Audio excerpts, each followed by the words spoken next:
আপনারা যেটা ইউজ করবেন সফটওয়্যার ভিজুয়াল স্টুডিও 2022, যদিও এটা 2017 স্ক্রিনশট দেওয়া, বাট 2022 ইনস্টল দিতে গেলেও দেখবেন এরকম আপনাদের সামনে কি আসবে, অনেকগুলো অপশন আসবে, কারণ ওর মধ্যে অনেকগুলো প্যাকেজ আছে।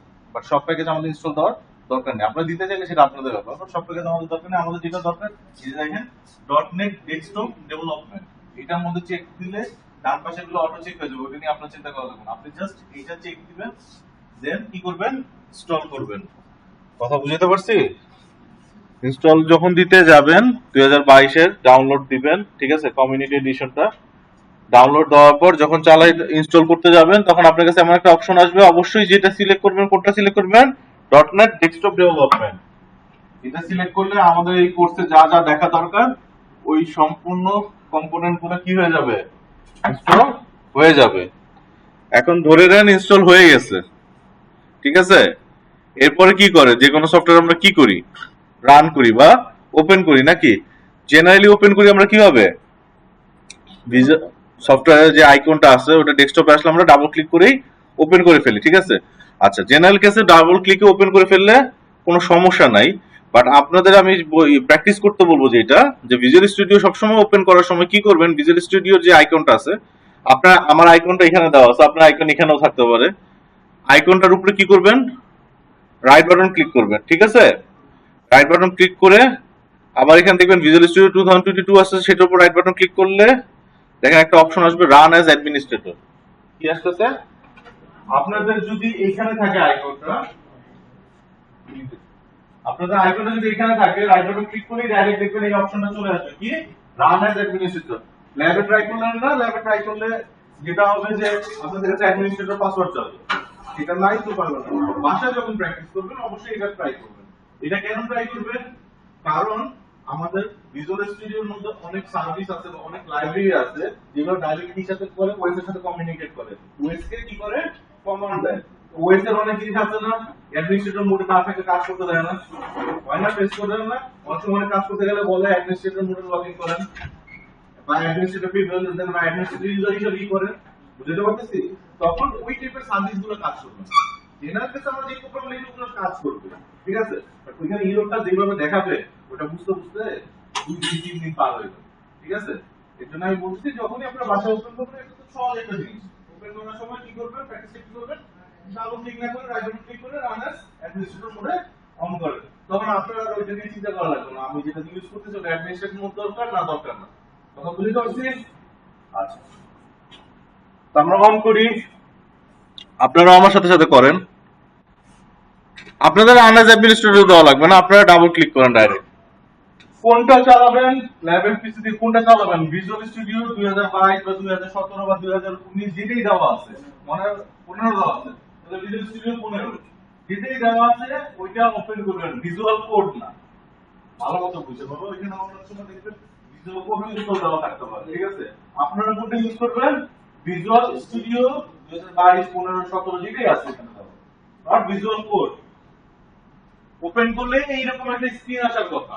সবার এই পর্যন্ত আসছে, আজকে ফার্স্ট দিনে আমি একদম স্কুলে যাব, এই পর্যন্ত আসে, একটা প্রজেক্ট ওপেন করা শিখেন।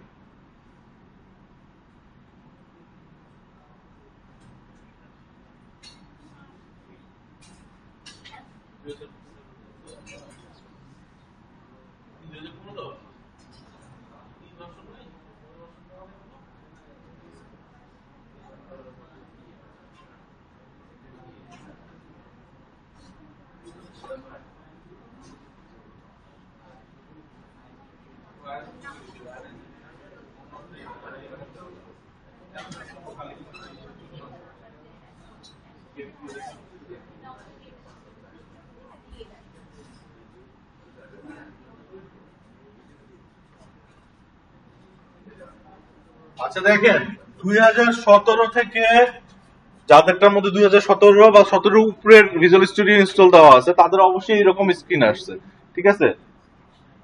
তার থেকে নিচের কোনো ভার্সন, যেমন আপনাদের অনেকে বলেন যে ভিজুয়াল স্টুডিও 2015 দেওয়া আছে, সেই ক্ষেত্রে কি আসছে, একটা ফুল উইন্ডো চলে আসছে, রাইট, ঠিক আছে। দুইটার মধ্যেই একই জিনিস, কোনো সমস্যা নাই। আচ্ছা, যাদের ডাইরেক্ট ফুল উইন্ডো চলে আসছে 2015 যাদের ইনস্টল দেওয়া, ওইখানে ফাইলের মধ্যে আপনাদের জন্য আমি স্ক্রিনে দেখাচ্ছি, আর যাদের 2015 ইনস্টল দেওয়া তাদের জন্য বলতেছি ইনস্ট্রাকশনটা ফলো করেন, দেখেন ফাইলের মধ্যে নিউ প্রজেক্ট দেওয়া আছে, ফাইলে গেলে নিউ প্রজেক্ট আছে, ক্লিক করেন, একটা উইন্ডো চলে আসবে। আসছে?